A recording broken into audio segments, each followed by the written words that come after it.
So we're calling the October meeting of the Darien TV979 Advisory Board into session. We're still admitting a couple of members who are running late. First, we should start off with to talk a little bit about Dave Deaver, who since our last meeting passed away. Jim? Dave is the guy that made all of what we're doing tonight and have been doing for almost 20 years now possible. He started uh, a community access channel for Darien on Cablevision 20 years ago when they were still bicycling VHS tapes around.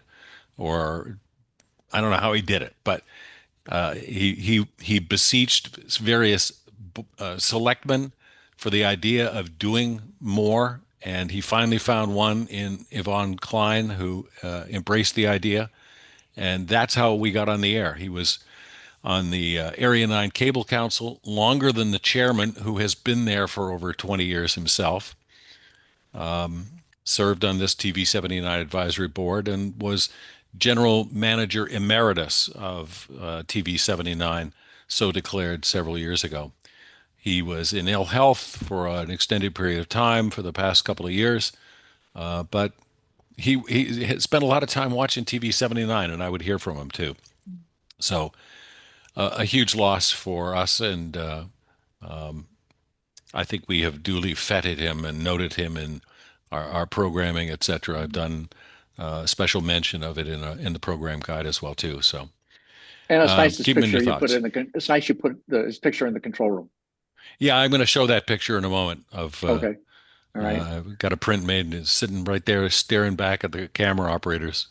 Keep the You camera on the person who's talking. you can vote on whose background is darker, Al's or me.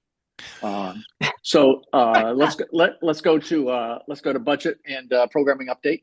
Okay, can you share a screen? You can share your screen. I You have can the share my ability to share. screen. Okay. Okay, I have to share. Right, sorry. Yeah, this is not my first time at the rodeo, is it? Okay, here we go. Okay.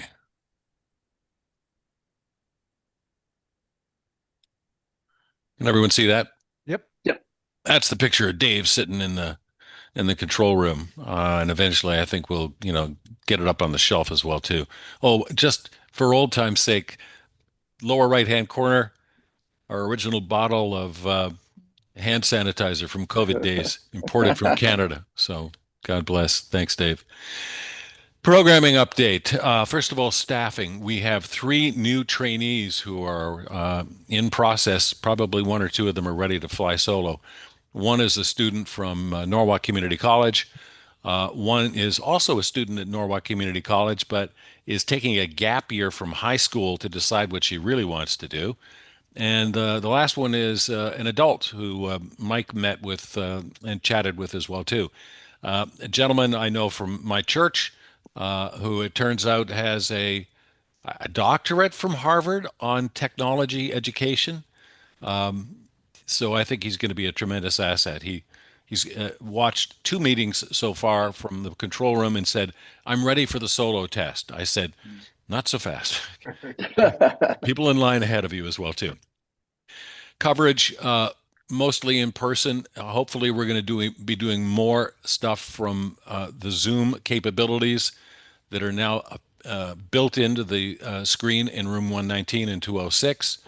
I get the sense from the first selectman's comments that he's going to try to move more meetings to Zoom as well too, for the convenience of people who have lives as well as town responsibilities.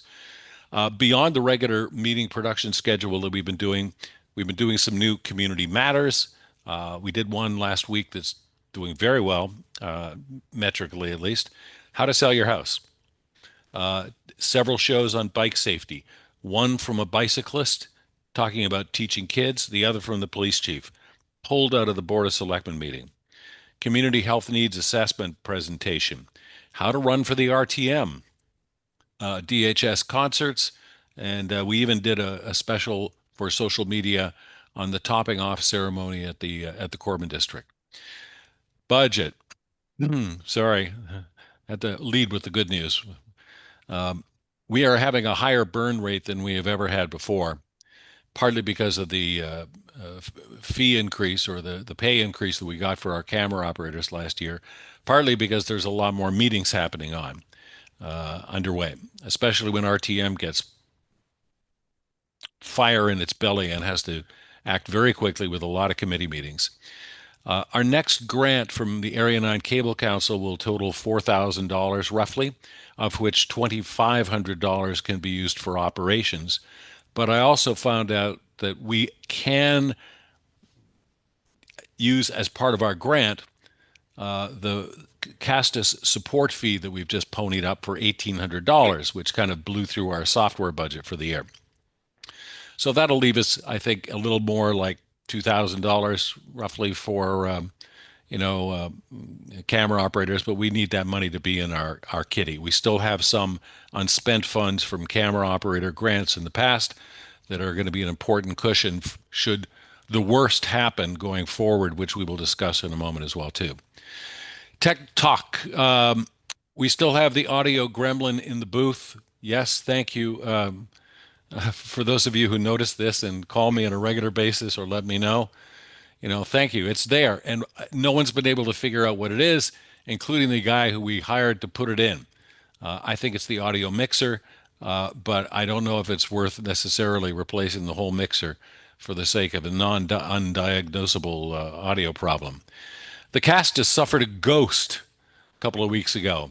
I woke up as I am normally doing, and one of the first things I did was I checked to see if we were still on the air.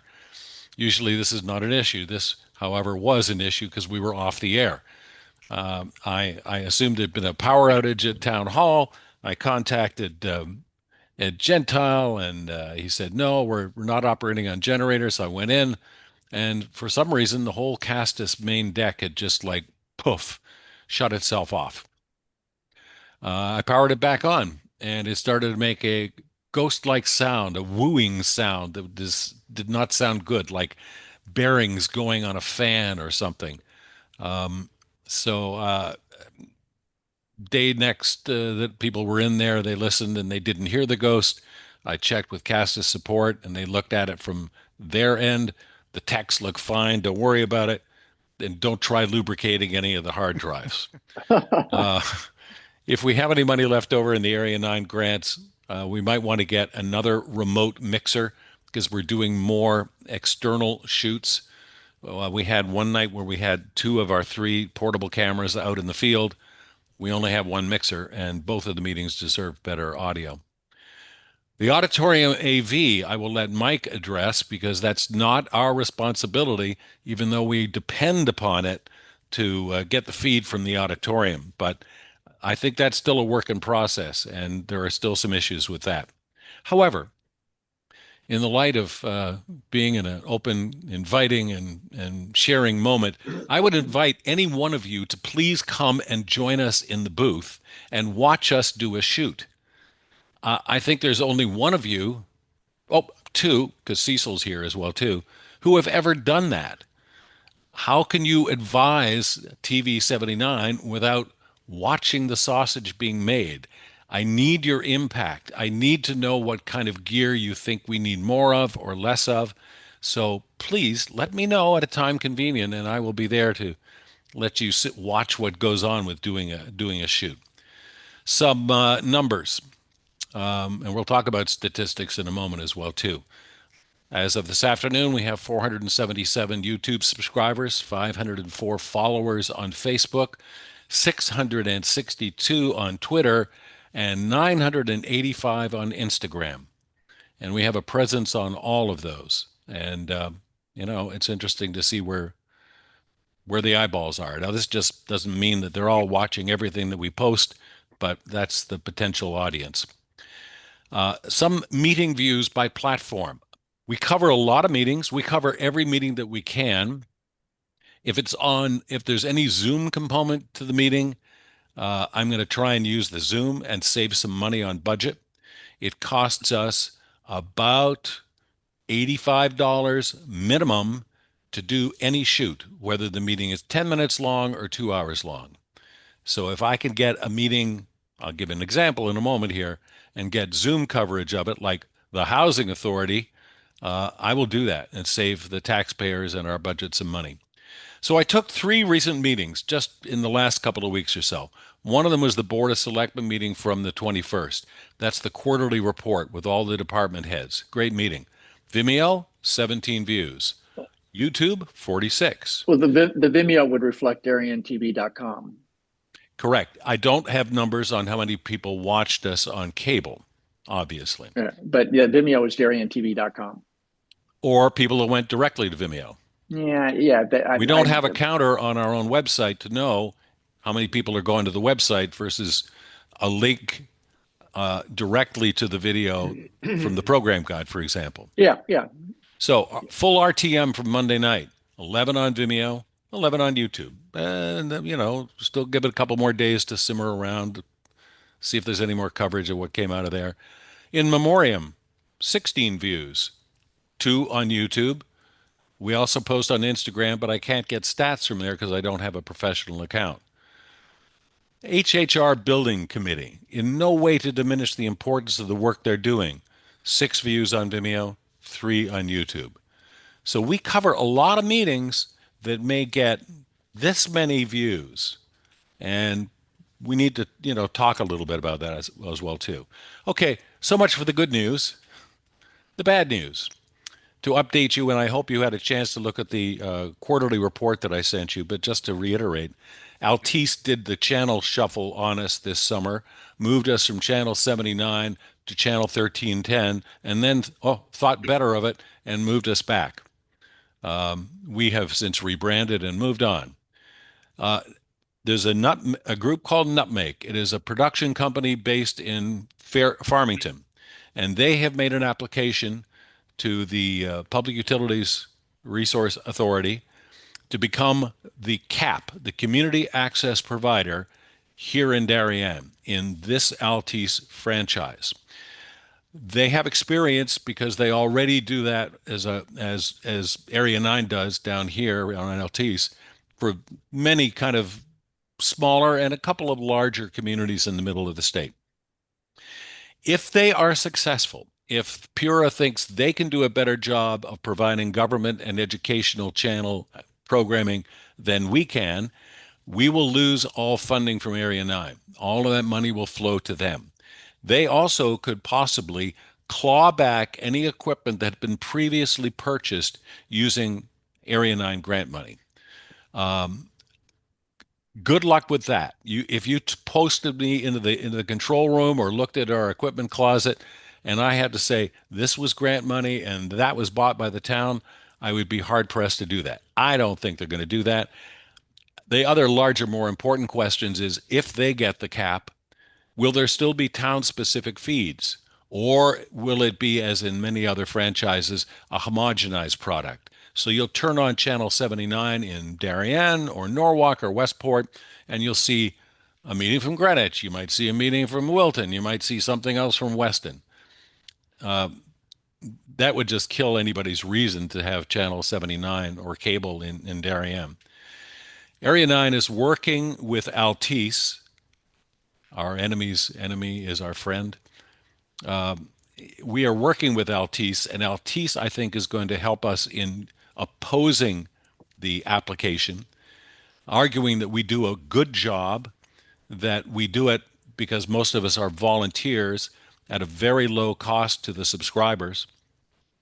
In the franchise where Nutmeg currently operates, rather than collecting $5 a year per subscriber, they collect 11. So Altice does not want to have anybody's fingerprints, even if they're Nutmegs, on what would be seen as another rate increase for cable subscriptions. This is going to take a lot of time, and it'll be probably months before the case is even heard. And we hope that they will drop out of the application in this particular district.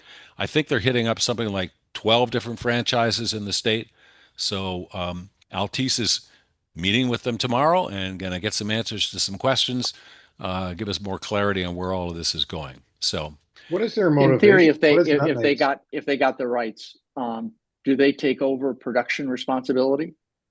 That's one of the questions we need to get an answer to.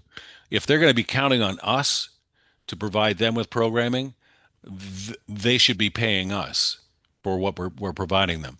I doubt, no, there's no way that they could cover Greenwich, Stamford, Norwalk, Darien, Wilton, New Canaan, Westport, all in one night, when there are multiple meetings going on in each of those towns on each of those nights. We would continue our own coverage, and we would just put it where we want it on our website or on YouTube, simply because it's not going to be available except in the homogenized variety on cable. It does not mean that we stop doing what we're doing. I think our mission continues, as we will discuss this evening. Jim, Al, you had a question. what is their motivation to do Money. Money. They will how will they get that money from? They will get all the money that usually goes. I think it's $100,000 that goes to Area 9 every year, and get that for this franchise. Sorry, fire drill. Let me just check with the wife and make sure she's okay. Talk amongst yourselves. Thanks. So, Mike, you said it was money. They get. Yeah, I think it's mostly money. Yeah.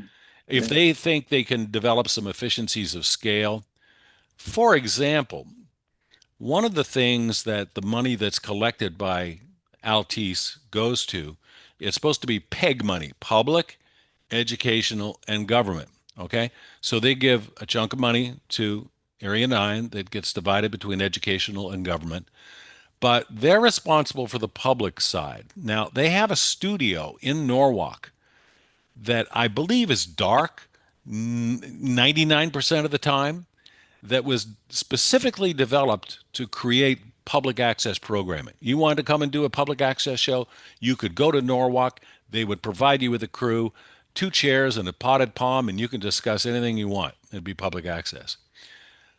They're still drawing down money for that studio. Unstaffed, no lights, no equipment. So that money could be better spent perhaps on the educational or government side. This is just my opinion. But that money would go to Nutmeg as well, too. So if Nutmeg doesn't have to come and establish a presence, a physical studio in each of these franchise districts, if they could do it remotely, if they could use AI, I don't know what they're going to do, but they've clearly run the numbers, and they got some high-powered attorneys that are helping pay for all of these applications as well, too. So, Well, they are in some market in Connecticut, aren't they? yes, in Farmington and those towns that I listed, Avon. And so do they produce the government access meetings Don't know. in those? Don't know. That's one of the things we're going to find out in the meeting tomorrow. Okay. Do they homogenize? Where do they get the programming from? Do they reimburse the towns if they're doing the shoots? All that kind of stuff. So, Jim, is the board of selectmen aware of any of this? yes, they read. I presented this to them at their meeting on the 21st, just as was outlined in the report that I sent to you as well too. Can you tilt your camera down just a little bit, Patrick? There, you look there. There we go. Wonderful. Thanks, Dennis. Thanks. So I guess, what was their reaction? I will quote the first selectman, and he said, well, obviously we're organizing opposition to this endeavor with Area 9. And it's okay. We got a bad... Do you have a fire alarm battery chirping? Could be, and then one sets it off. I don't know what's going on, but I'll let my wife take care of it. Sorry. We're organizing opposition to this. And I've said at the Area 9 meeting the other day to each of the other towns, don't assume this is going to take months. Now is the time to start organizing. I said, do you know who your viewers are? Do you have an email list? Who are the most important people in town who will write a letter on your behalf? And similarly, when I presented this to the Board of Selectmen, Mr. Zagrodzky said, there are few things that would get me to do this, but I'm ready to carry a sign. Let me know where to be and when, and I will oppose this. I think we will have as Altice found, we will have tremendous political support from the people that Pura answers to, newly appointed as they might be, and they're sensitive to the needs of the communities. I'm not really worried about this, but I don't want to assume that it's going to be a cakewalk. I want to make sure that we're ready to go if we have to, when we have to fight this thing. So a quick internet search shows that Nutmeg has one government access channel that they air across all of those regions, and they rotate through the city council meetings for each of those towns over the course of the day's schedule. I just popped it in the chat if anybody wants to take a look. Does that indicate that they shoot it or that they get it from the towns? Doesn't indicate. Just this is just. Then we'll find that out tomorrow. Yeah. You know, other than the money that we get from Altice, at the end of the day, it really wouldn't affect us that much. No, I agree. Unless they try to claw back some equipment, but no, that's you want a 10-year-old HDD deck? I got 3 of them. How can you claw back something that's already been? That's absurd. I know. I'm That's absurd. confused, Mike. Why do you think it wouldn't affect? Because I don't think that many people watch Darien TV 79 linearly anymore. Right. They don't watch us on cable. Okay. We can migrate them up. It's all on demand, or YouTube's available 24 hours a day, and you don't have to. So at the end of the day, I don't.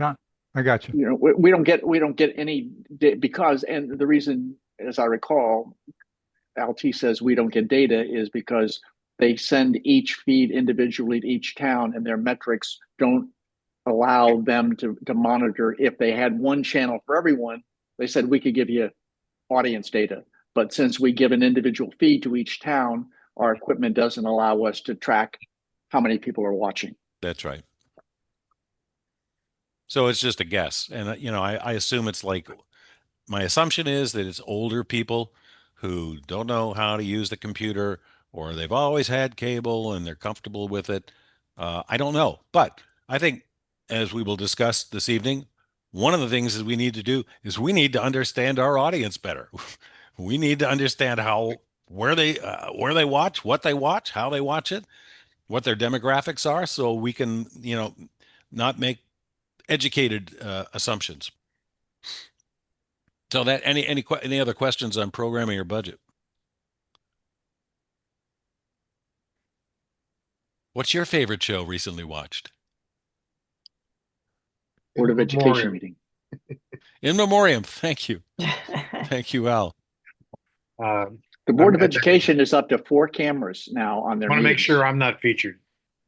Well, you're like the comedian who says, I open the newspaper every day, and if my name's not in the obituaries, I get up and get dressed. You get up and Yeah, something like that. It's like Art Buchwald. If you're listening to this. Yeah. Okay. Any other questions? Nothing else? Great. Thanks. Come to visit us in the booth, please. I'm serious. Yeah. I need your input. I need you to see what goes on. Well, are we going to deal with this at a later time in this meeting? Whether we should cover all these meetings? Yeah, I think we're coming up to that. Okay. We're going to talk about mission here in a second. Okay. Whenever you're ready, Mike, take it away. What do you want me to do? Go on to the next agenda item, unless anybody has any other questions. Next is Darien mission review, and to refresh your memories, this is the current mission that we have. That is at the top of the Saturday newsletter. Darien envisions a Darien where every resident is empowered with the civic information they need to become a full participant in the democracy, and that's why we do the meetings. So that's the mission as it currently exists, and I'll turn it back over to you, Jim. Well, I think Peter put together a deck of some questions that might be useful in kind of guiding the conversation. Yeah, I have that. Peter, do you have it easy? Yeah, I think I'm sharing it right now. Okay, good. Okay. So, good evening, everybody. I'm the new guy at the table, Peter Reardon, if you don't know me. I've been in conversations with Jim and Mike, just thinking through, as an organization, what are the things that are important to us to pay attention to, right? We're not we're not a general entertainment channel, we're a public service. And I think, as Mike just shared with the mission statement, it's effectively about providing transparency and access to the government meetings to the community, regardless of what platform people are consuming that content on. So I started thinking through, what are the questions, and Jim and I were talking about a potential viewer survey that would need to be done. And I'm always a little bit skeptical of surveys just because of the response rates that they tend to get and how representative are they of the population that's consuming a particular product and the rest. So this is, I think, in light with things that we want to know regardless of how we get that information. Some of it may be through a survey, some of it may be through collecting metrics through the platforms that we're utilizing, et cetera. But the first is, we're not necessarily going to see year over year, month over month, week over week growth, right? This is about government access, and government access is not going to be appealing to everybody in the town of Darien. It's going to be appealing to those who are civically minded or engaged in the RTM or want to hear about the Great Island Committee meetings that are going on or whatever. So it's going to be driven by, I think, topical meetings that are being covered and promoted. And I think that there are going to be some people coming into the viewership and leaving the viewership based on their RTM membership and whether or not they're on certain subcommittees, et cetera. So that's just sort of setting the table for my own head. I wanted to share that for you guys as I'm wrapping my arms around this. But I think the why, what, when, how questions were sort of resonating with me is, what do people watch? Why do they watch it? When do they watch it? Do they watch it live? Do they watch VOD? Are they watching it on a television or tablet as they're commuting in and out of the city? Are they watching it on their computer? Are they watching it on Optimum, Altice? If they're watching it on a computer or a tablet, are they coming to the content through the website, through Vimeo, through YouTube, through Facebook, through Twitter, whatever the platform is? How are they getting to us?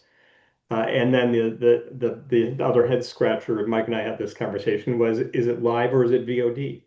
Right? How are we really reaching the community? And all of these questions, I think, are important for us to have visibility into so that we can have some clarity around decisions that we make going forward. How do we want to staff certain things? Do we need Jim to break his neck to make sure that these things are ready to go live? Or is it okay if they're posted 24 hours later? Things along those lines. I think there's operational impacts to all of these sorts of questions. And I don't know the answers. I'm just asking the questions right now. So in terms of the metrics, I think there are a few things that we have a desire to have answers to. And by the way, feel free to interrupt if you've got questions as I'm going through this. I don't want to ramble and then have people saying, hey, back 3 slides ago. Happy to do it, but would love to be interactive too.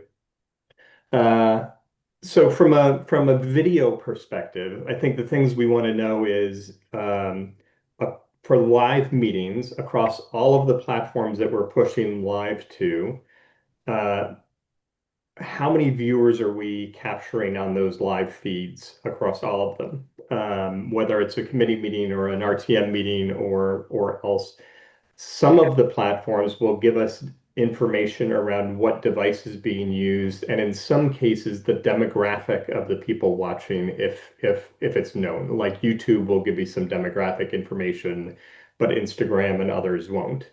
The on-demand replay views, when we're talking about the VOD content, we don't need to know day by day, but we certainly want to have some checkpoints to see how content is doing. So how is it doing after its first 30 days? How's it doing after 3 months, 6 months, and a year and beyond? We may want to say, what's the first 24 hours or 7 days as well? I think it just is a matter of, let's pick the measuring points and consistently measure them so that we can see what the performance is over time. and then report on that. And then this last one I think is really tied to the mission in particular, and that is the meetings that we're asked to cover, which right now I believe is every meeting that the town has. So everything from the very small committee that has an interest group of 2.5 people to the RTM meetings that might have several hundred people that might be interested in it. How many of those meetings are we capturing versus how many are held? So what's the percentage or the ratio of those things? And I think that sort of goes to the transparency and the accessibility of the meetings. So not necessarily something that we're reporting on today, but we probably have visibility to those numbers. I could tell you what the number is roughly. Sure. 95 to 97%. I figured it was fairly high. Yep.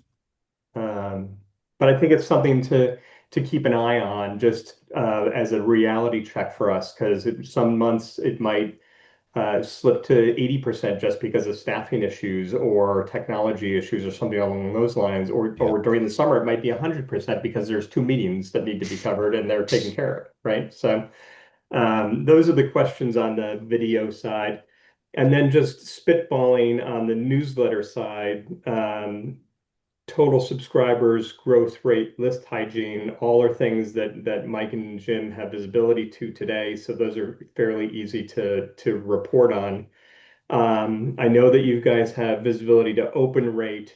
I don't know if you're reporting on unique opens versus total opens, because I know, Mike, you were telling me that some systems in DPS, for example, will report that an item's been opened even though the person hasn't necessarily opened it yet. But systemically, they report it as opened even though it's not yet.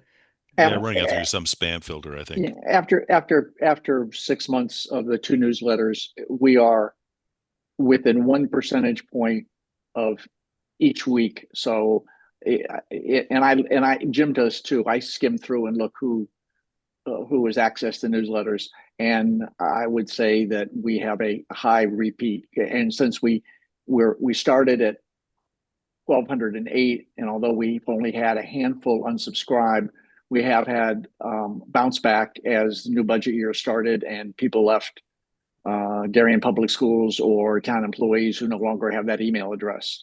Yeah, but we're not growing, even though we have in both newsletters, send to a friend and subscribe. We haven't picked up any new readers.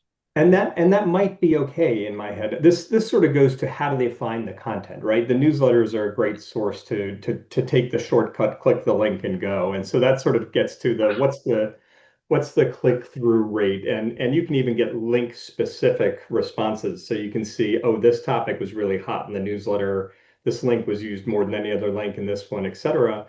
And then on some platforms, don't know about the platform. What are we using? MailChimp. Don't know if MailChimp has the heat maps or scroll depth, which tells you how much is being read by the people who are receiving it. Are they opening it and deleting it, or are they opening it and moving down through the content and really consuming it?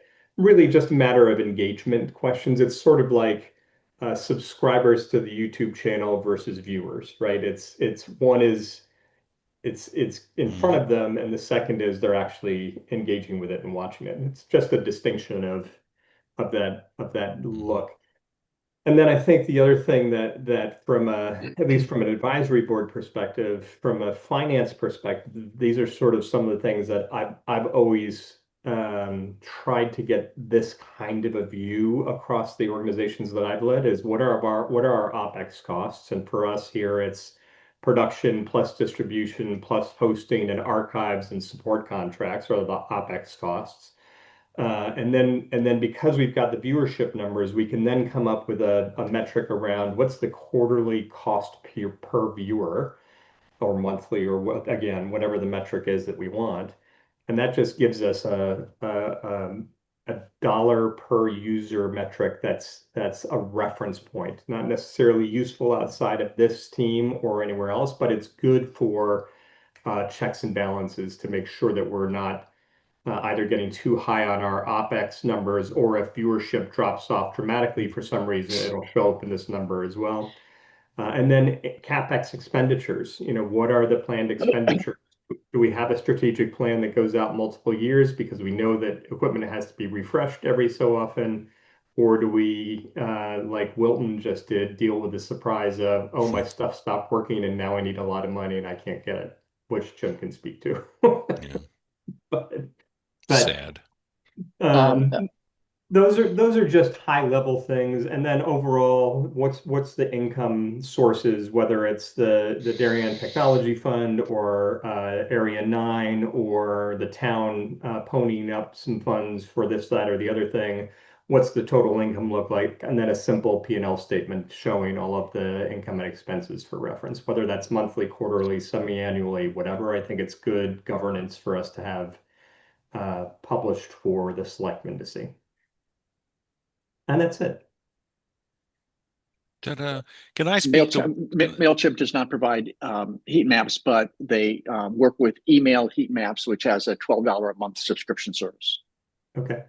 Woohoo. Put that down into the CapEx there, or the OpEx. Somebody's going to ask a question there. Quarterly cost per viewer. Yeah. That'd be a very interesting metric to see. I think it would be frightening to see how the Board of Finance or the Board of Selectmen responded to the number, because I think it's rather high. However, not all viewers are created equal. Okay. Yeah. Yeah. Just as the people that open our newsletter are not, representative sample of the entire town, it's the important people who follow these things or are engaged in town government. And even though I'm going to, I've given you an example of expensive meetings to cover with very small viewership. There are two other things that doesn't take into account, and that's why click-through rate is not the only nor the best metric. One, I think we honor the service of people who work on those boards and committees by covering their meetings, letting people know, whether it's a neighbor or a friend or somebody that they're trying to influence. God, what did they say at the Advisory Committee on Sustainability? I heard if we don't cover it, that doesn't get heard. And the other thing, I think a lot of the land use boards, I know this is true of P&Z, I think also of ZBA, they depend on us. We're almost their note takers. We are their secretary, and they use our video and our transcripts to help develop, I assume using AI, robust minutes that they would have to hire somebody to sit there and transcribe in the course of the meeting. We're not asking for any money from them for this privilege, because I think we're part of what we're doing is we're preserving for the public record what happened in all these meetings. And I think that's one of the things that the Board of Selectmen, the first selectman in particular, is proudest of. And this is true for several years. The openness and the transparency of everything that happens in town government in this town. There's no hiding. I mean, we cover it all. It's there for people to see. If you don't choose to watch it, that's your choice. If you don't choose to be civically engaged, that's your choice. I mean, I think all we can do is to try to make it good TV with audio so you can hear what they're saying as well as seeing them, and make it accessible. Do we need 10 years worth of Vimeo records? 4,500 different shows? I don't know. I haven't seen the metrics showing a lot of viewership from 2009, but I think it's 2009. It was probably still there if you want to go look for it. So there might be some technology solutions to get out of the expensive archiving business and to keep more contemporary things. But you addressed that in some of your questions earlier on as well too. Yeah, this is helpful, Peter. Thank you. Yeah, sure. And anybody have questions or comments around any of that? Because again, these are just questions that are hitting me. I don't know if you guys have solved for these in the past, or if you're also wondering about these sorts of things or different things. As Jim said, the metrics are a little different in terms of we're here to cover, again, going back to the mission statement of civic responsibility. Not how many people watch, and so we're only going to cover the things that are most popular. Our overall, again, going back to what our mission is to cover town government so people can be civically informed. Just like CBS News says, oh, we got to send 3 reporters do people really care about the damage in Jamaica? Well, but we got to send somebody there. It's tough to do an ROI on journalism. Yeah. And we're not doing journalism. We're doing, C-SPAN did the cost analysis of which sessions of Congress, of which, no one's in the only person in the House of Representatives is the one speaking and the acting speaker, and no one else is there, but C-SPAN covers it. But it's covered. Yeah, exactly. And I agree with you, Mike. That's why my focus was on views rather than subscribers. Yeah. It's actual consumption of the content that's posted. We do know. I watched the Board of Education meeting live last night with the announcement of the new superintendent, and at the peak there were 200 people watching live. So the Board of Education meetings, the live meetings, do get in the hundreds that I've noticed over I never really paid much attention until we started doing the best of newsletter, and so now I've had to watch some of the meetings, and they all get north of 100. When you get to budget time or some serious subject, I've seen up to 400 people watching their meeting live. Generational difference. Well, 75% of the know how to tax use all dollars that is stuff. 75% of the tax dollars is going to the Board of Education. So Well, that's true, but that doesn't mean that the old lady who's living in a mansion that's paying $20,000 a year in tax and would like to downsize is going to find out how to watch the Board of Education spend her budget dollars on YouTube. I think that the YouTube moms and dads, I'm sorry, the viewers of the YouTube meetings of the Board of Education are moms and dads for whom this is not an issue. yeah. There's no learning curve. We, of course, oh great, we get the channel. That's why we got, we just passed, I think, we're coming up on 500 subscribers to our channel. I wish they would all, ring the bell and let us send them reminders when the next meeting is coming up, gets posted. But yeah, clearly, I think that's where the largest part of our audience is. It's on YouTube. But I've communicated with 3 chairs of committees who now all have TV79 on their big TV on their YouTube, and and one sent me a picture of him watching one of our meetings, sitting in his in his lazy boy on his 55-inch TV, and because they learned how to do it of how to subscribe and how to bring up the app, and so he watches more now because it's one of his app selections on his TV. Excellent. How's the resolution of the picture? Does it look good? Should be HD to him, right? It depends on what you're paying for. Oh, that's true. Well, pretty soon we can start getting into monetization of that YouTube channel. I don't know what we're going to sell, but in the middle of an RTM meeting. That's right. We'll be back. We'll be back. Any other questions? I thought Peter's presentation was thought-provoking. Is there going to be a quiz later where we have to answer those questions, Peter? I hope so. Yeah. So what are the next steps? Well, I think one of the things that he discussed, which Carrie and I were working on a while back, was I think we need to do another viewer survey. I agree, Peter. The response rate to our past surveys has been disappointing, shall we say.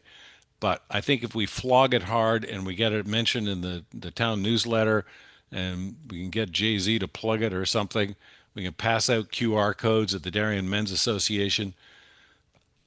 I think we need to understand our audience and the answers to those who, what, when, where, why, and how are questions.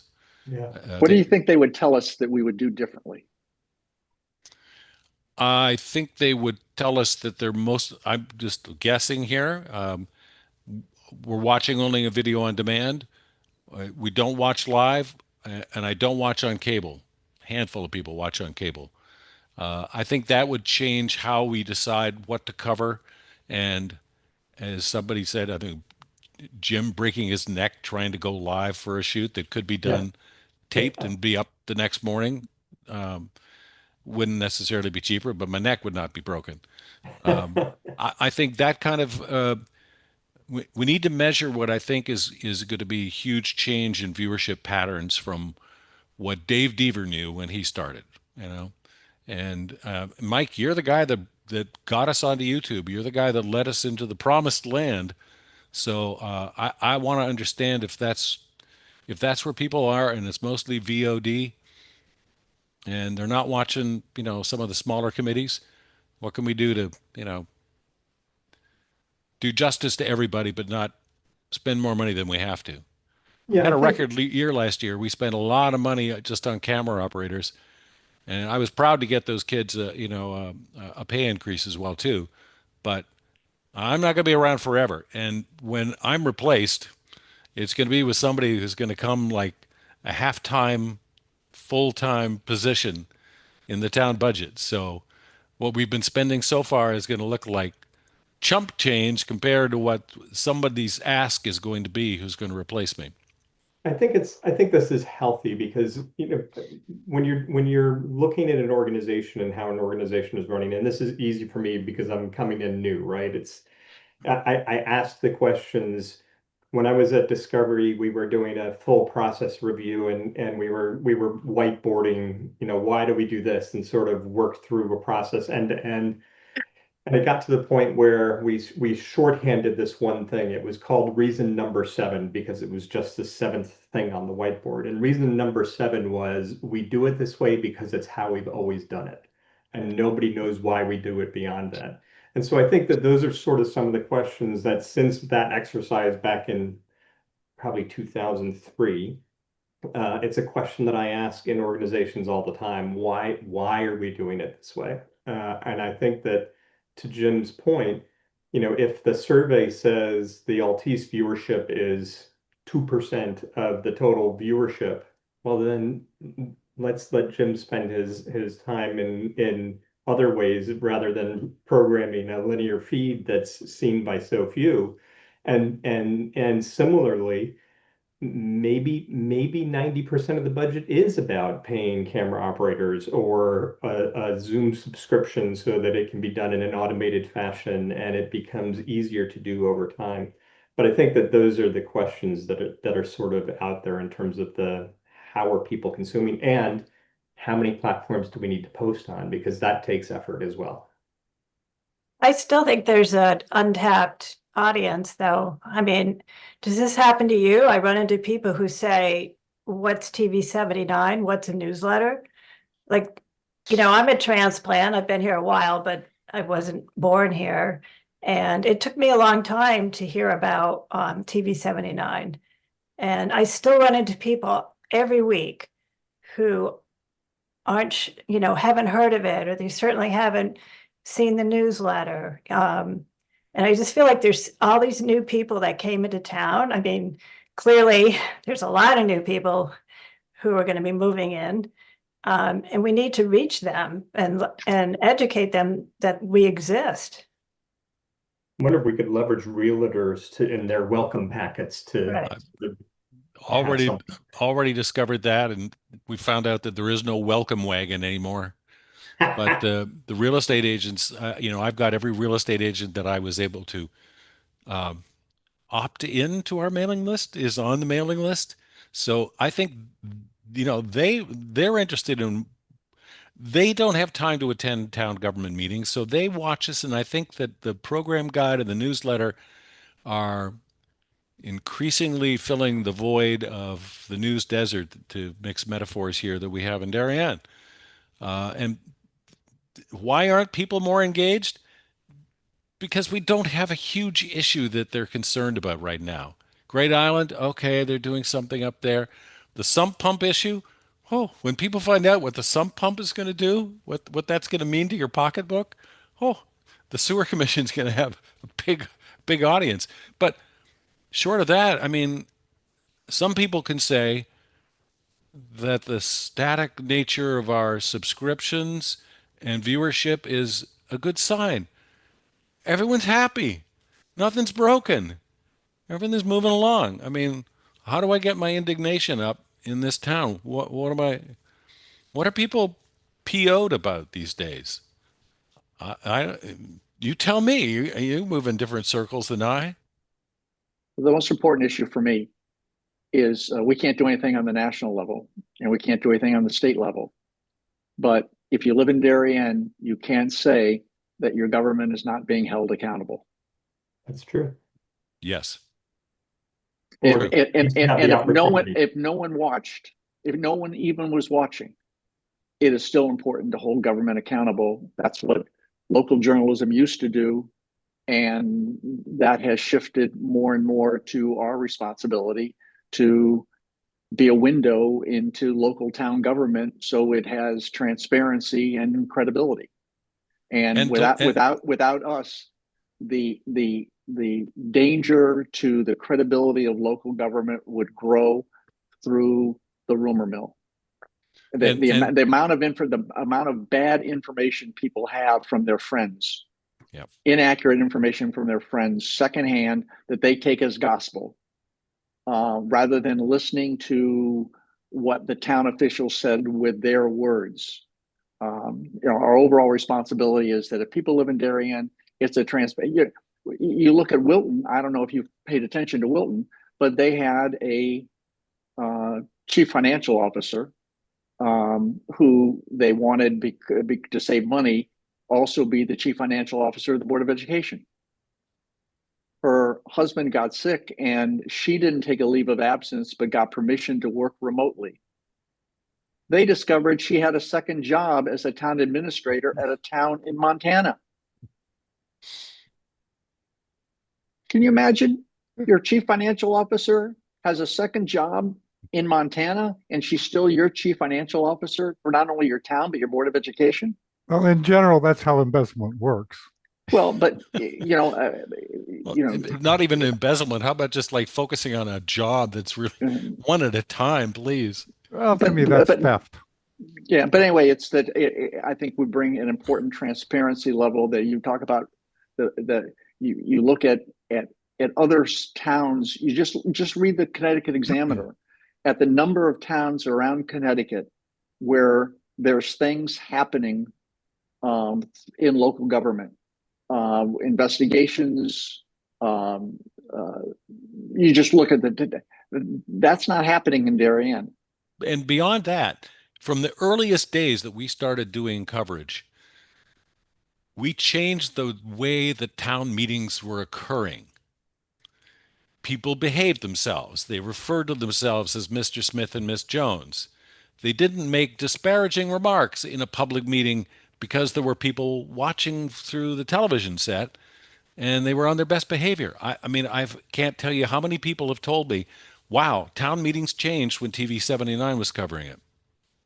So, and I would challenge you to find any other town, not only in Connecticut, but and I'm actively looking for them. I've got another call with another journalism school next week, looking for towns on what they're doing on their own. And so far, I haven't found anyone who's doing anything close to what we're doing. Not even West close. Haven's pretty good. Huh? I'm sorry, West Hartford. West Hartford's pretty good. They run a couple of different channels. And do they have newsletters? I don't know if they have newsletters. I mean, again, this is something we've been discussing at Area 9 and trying to. I don't think they have program guides, many of the other Area 9 channels down here. Some of them only do 1 or 2 meetings a week. Okay. But one thing that Peter, you would know better than we do, but people are getting their information differently now and they want it pushed to them. And, we all start our day with, I don't know how many newsletters that are telling us what happened overnight. We're not turning on, we turn on the Today Show, sure, but you're also reading I don't know how many newsletters you all get every morning or during the day to tell you what's going on. We want our information to come to us. But the idea of saying, well, no one checked our website. We put it on the website. Why didn't you know that you had a public hearing? You could have gone to our website and seen that. Well, you got other things to do. Maybe in 1999, we went to 15 websites in the morning. Now we expect 15 newsletters in the morning. I had a mom tell me today that what she does is she watches TV 79 while she drives. She basically just listens to the audio from the feed as she's driving her kids from point A to point B. I said, "Your kids are listening to the planning and zoning committee meetings?" She said, "It's a great civics lesson for them." It's great civics lessons, Wow, especially if they put it at 2x the speed. So, and there are a lot of people who listen to the meetings on the train at 1.75 times speeds, so they can speed listen a meeting before they get home. So that's not reflected in our linear viewership, right? So the next step is it is reflected in YouTube, in our YouTube stats. But anyway, the next step is to have a survey committee and to see if we can get it out before the end of the year. I'd be up for that. Carrie, you want to join? Who's the volunteer for the committee who hasn't done the survey once or twice or 3 times before? It'll bring fresh thinking to the survey, but I think I can dig up at least the last survey we did, maybe the last 2 we did. Last one too. To see what the questions we asked and see how you want to, and interestingly, see over that 3 to 4 year period, I don't know how long it was since the last one, how much technology has changed that our questions would change. Peter, could you take a look at whatever we come up with? I'm happy to join the meeting with you and Carrie or whomever else and figure it out. Okay. And is your email list for the program guide, is that bigger than what we have for the newsletter? Is there more? Same list. It's the same list. Okay. It's going with the same people. So who's is it Parks and Recs? Like who's got the biggest, Parks and Rec, probably Marley. Sewer Commission, the tax office. I mean, they don't know if they have a lot of emails. I don't know. I should ask Marley how many she has on Jay-Z's newsletters. Yeah. And this is exactly why our town government needs to consolidate their business systems so that there is one list. Yeah, and there's not a MailChimp account over here and a Constant Contact account here, and the such and such department's doing its own website, and I know Jay-Z's working on that. That's on his radar. Yep. And I got I'm on the Board of Education list now. What are the chances that a squirrel could cause a power outage at Darien High School one day that they have a 2-hour delay, and at Tokenique 2 days later that they have a 2-hour delay? Exactly. How squirrels really? Same school. Headline news: we have a squirrel infestation in town that's running amok, eating electrical wires. I think there's a story. Let me call the patch immediately. Yeah. How often? When does that ever happen? That the 2 schools 2 days apart both had a squirrel eat through power lines? I thought it was a joke when I saw the email this morning.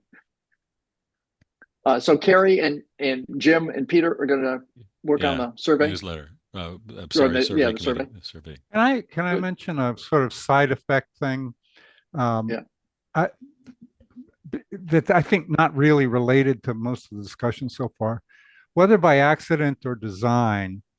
TV 79 is also effectively the government archives of Darien, and that I don't think anybody aimed at having that as a goal, but it has been kind of achieved. And I think one of the questions that needs to be answered is, and I think it goes directly to how many videos you maintain, is whether TV 79 should continue to do that, or just totally rethink that. I think Peter would be the perfect person to contact the first selectman, and with whom he is on a first name basis, I understand, and make that inquiry and bounce it off. I heard you call him John. Council or whoever else you want to as well too, because I think that's an important question. Yeah, Cecil, it is a good question that I've wondered about as well, and I've done a little bit of digging just on my own, and there's 2 views on it that I've come across. The first is the only archival output from a meeting that's required by the government is minutes. Okay. That said, once there's a recording, that could also be considered part of the public record. And before you destroy something that's in the public record, you have to get explicit permission.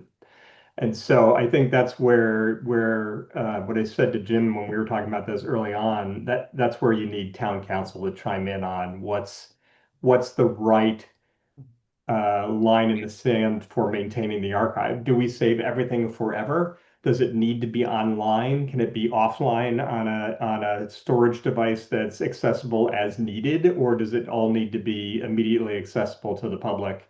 And then that gets you down the road. As this archive grows over time, the cost is going to grow. And so is the town willing to pick up that cost for the archive as it grows over time, because they're the ones that'll articulate what the archive rule would be, is the way I think about it. We currently pay Vimeo $900 a year for just shy of 6 terabytes worth of storage. Now, Cecil, with the pipe that comes into your house from Frontier, how long would it take you to download 6 terabytes worth of video? I don't know, at And- least an hour or two. Okay, great. And then we could put it on like a hard drive or two, and we could stick it in a drawer someplace for posterity to. Actually, it'd take forever because I can't see Darien TV 79 Well, because it's on the Vimeo. I live in but a it just- different. No, No, it's. yes, on a Vimeo. I want to find out, and I haven't discovered this. Is it possible to retrieve everything you have put on Vimeo? Well, the truth is not on the website. Hmm. It can't be done on the website, and the reason for that is if you say, hey, I want to look at Board of Selectmen meetings, the number of meetings that you're using an application programming interface to Vimeo to pull down the stuff, and it's pulling down just pictures. But at some point, you have to say how many of those you're going to pull down. Currently, we pull down 25. And I'm not confident that the software would pull down much more than 50 if really. So you're talking about the Vimeography program for our website. Exactly. No, I mean going to the Vimeo website and go saying, to the give me everything that we've uploaded. Well, I happen to be looking at a promotion thing from Frontier today, trying to sell me 7 gigabyte line. And they explained to me that I could pull down a movie in 10 seconds with a 7 gigabyte line. Yeah. I don't think I'm going to sign up for that, but. Well, I think it's a question of whether or not Vimeo actually allows it. It's our content. We own it. You know, I mean, one of the ways. Yeah, but they'll probably say, yeah, come and grab them one at a time. Yeah, well, no, you can download them and especially the old ones that we keep on a hard drive, and you know, it becomes. Right. You know, I don't know how many of you, you know, every week I back up my computer on my hard drive. You know, it's a lot cheaper to keep it on our own hard drive than to pay Vimeo to. And YouTube, we have 6 years, go back to 7 years almost on YouTube, and you know, we can download all of that. You know, there's another issue though that for consideration that I don't know if Jay-Z is aware of, but when we switched website providers. They were supposed to have transferred all the minutes from town meetings over to the new website. They did not. So there has been a conversation between Jen and the RTM about what's the strategy to get that information. Right now, someone had a question about when did we talk about leashes? When did the RTM vote on leashes? So none of that meeting data was available online anymore. You know how we found the answer? Did a search on what about leash laws in Darien, and a story from the Darien Times came up from 2017 on the date, and then they could go back to that meeting and find the minutes to that meeting. But you know, we use the cheap way, but that's going to get worse and worse as the Darien Times doesn't cover local news. You know, back in the old days, all the major meetings were on Darien News Review or, you know, and posted online. Now, is there 1 meeting a week or 2 meetings a week? I don't get the Darien Times anymore, but I look at their website and I don't see any contemporary stories. So anyway, For selectmen. before we make any decision, we got to make sure that they come up with, you know, one of the things I talked with one of our new videographers about how to build an AI engine where once we downloaded everything and all the minute notes and stuff, we can build an AI bot. Now, is it worth the time or the money? You know, I don't know. Right. You know, we paid $20,000 to get. We're paying $20,000 a year to get traffic information to see how traffic moves in and out of the town. I don't know how much it's worth to the town to have a chat bot that you could look for any town data by just posing a question on a ChatGPT vertical. Well, I'm the chat bot now. When somebody's looking for an ancient meeting and they You're can't it. find it, they just call me up and I'll go, give me You're dates, it. various spellings. I can find it You're for you, and boom, it's right there. So, But, you know, if you look at what the networks did back, you know, in the digitizing days, they didn't rush to digitize all their videos. They did the Kennedy assassination, the Tiananmen Square. They did the things that history students want to look up the video of, right. not the casual story. You know, they did the hits. So we got so we've got Dennis wasn't able to be here on the last meeting, and we could take a couple of minutes because we run past time. But Dennis, is there anything you can tell us on AI in the schools that we might be able to learn from, as what lessons you're learning and how you're using AI? I mean, it's evolving as fast as you could possibly imagine. So, you know, I think a lot of this discussion about cost, one of the things that I'm kind of thinking about is, you know, in 5 years, how much of this will we be able to outsource in terms of, I think Peter was talking about video on demand, right? You know, the idea that, you know, this stuff can be curated and auto collected and you know, the problem is to me that there's a big disconnect between what you can do with AI and integrated front-facing AI systems, which I think is more what we would want. It's something we could buy and say, now, you know, help the station save money. And so I don't have a ton, you know, other than sort of, I think what we've already started to use it for in terms of planning or, you know, producing agendas and stuff like that. But I do think that, you know, hearing the pressures coming from different angles and the rising costs, and some stirring words about the role of the institution we all serve. Like, part of me is wondering how much of this is short-term pain, because you know, if we can keep, you know, or to what degree can we, you know, do we make an advocacy for an expanded budget?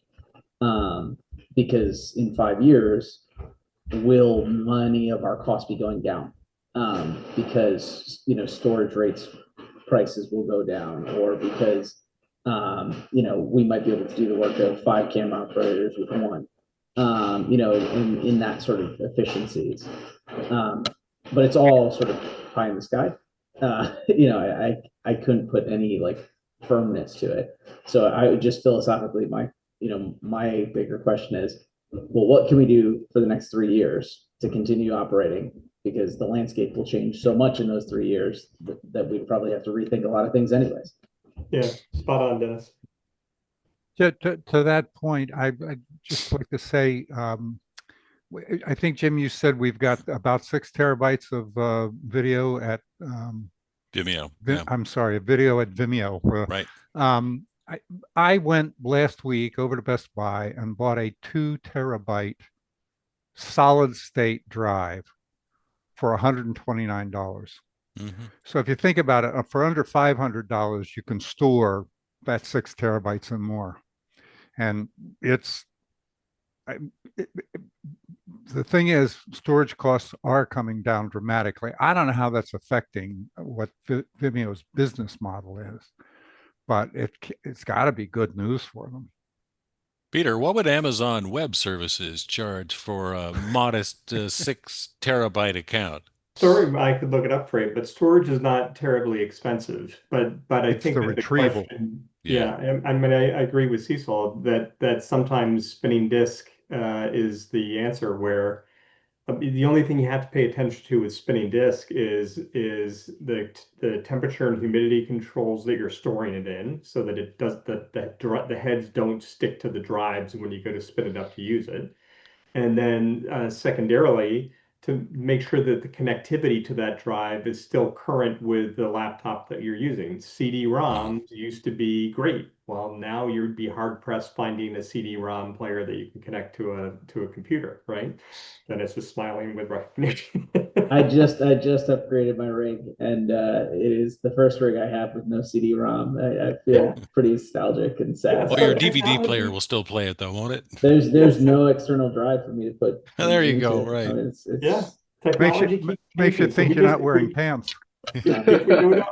If we go to offline storage, we just have to make a plan to every 5 years or something, migrate it to a newer current form of storage so that it stays accessible. But it's still going to be cheaper, to your point, Cecil, than $900 a month, $900 a year. The question just becomes, does it need to be accessible to the community, or is offline storage okay?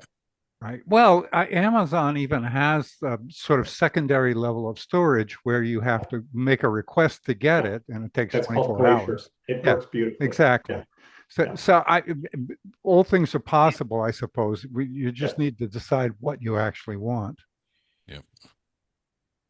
Anybody else have anything for the good of the order?